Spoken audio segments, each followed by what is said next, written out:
In the teaching series, you talked about how all spiritual teachings ultimately come to this place of surrender. Yeah. The parts of us that don't want to surrender can often be quite hidden, it seems. So consciously, we surrender everything we know, but then the parts that don't surrender, they're hiding somewhere. Yes. Yeah. Yeah. So my question is, how do we get those hiding places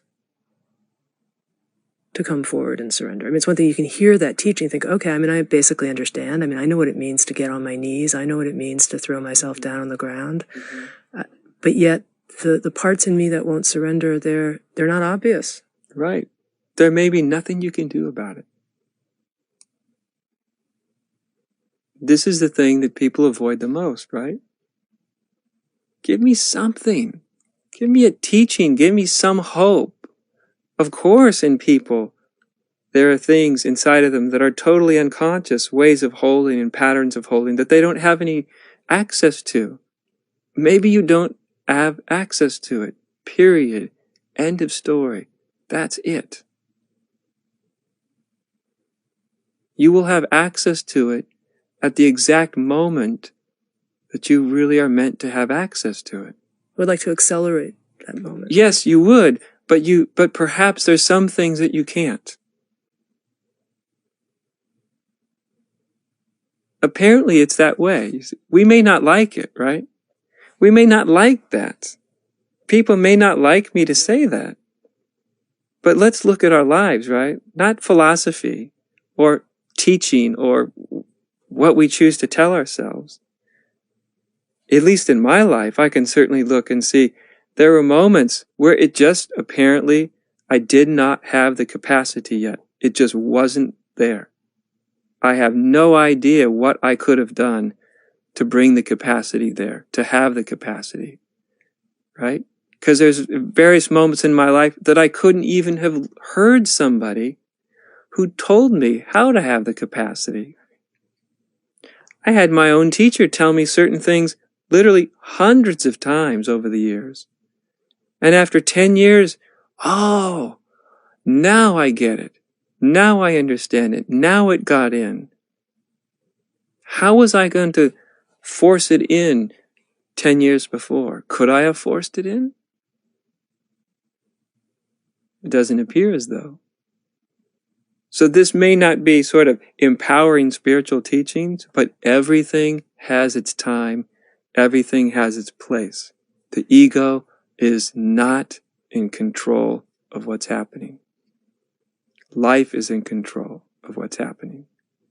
And to continue to insist that we are, or that something can somehow empower us to all at once, dive into ourselves and see anything and everything we need to see to awaken, is actually working at odds with people's experience.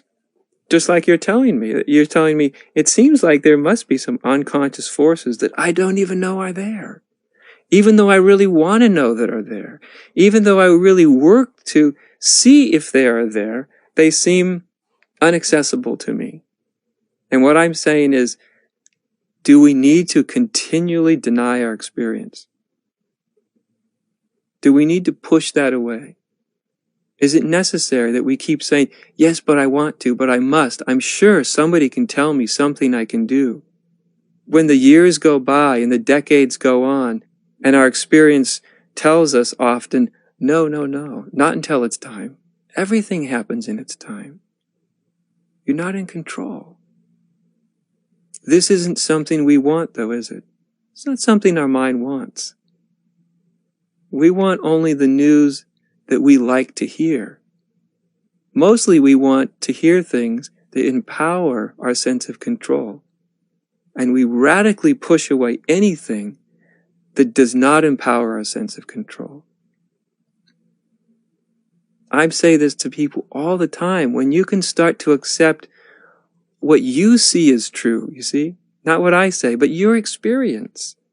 As soon as you can ingest your own experience, what you've seen for yourself, what you yourself have been living, when you can take it into yourself instead of pushing it away, that's when everything starts to change.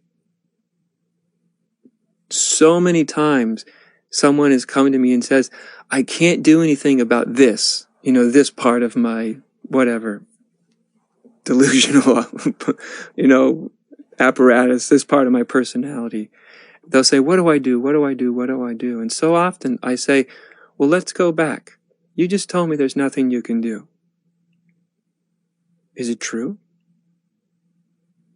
Has anything worked so far? No, nothing's worked so far. Can you find anything to do? Can you see anything to do?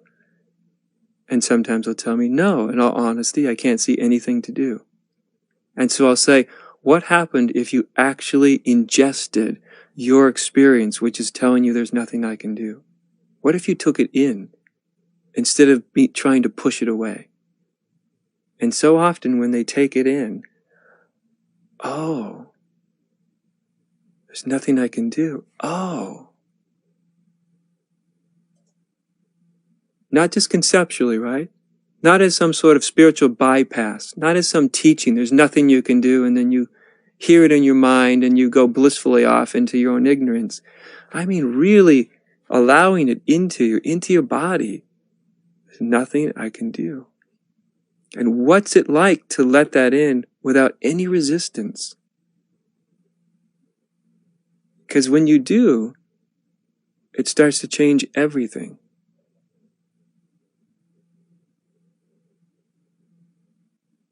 We're not often told that sometimes some of the things that we see and we experience for ourselves that we're pushing away are actually the most transformative insights we need to have. Who would suspect seeing that there's nothing I can do is going to be transformative? We're not taught that. We're taught avoid that piece of knowledge at all cost. Even if it's part of your experience, year after year after year, decade after decade, even if you keep experiencing the same thing, avoid it. Don't let it in. Push it away. You see what I mean? But then you allow it in. It's not, we're all junkies, right?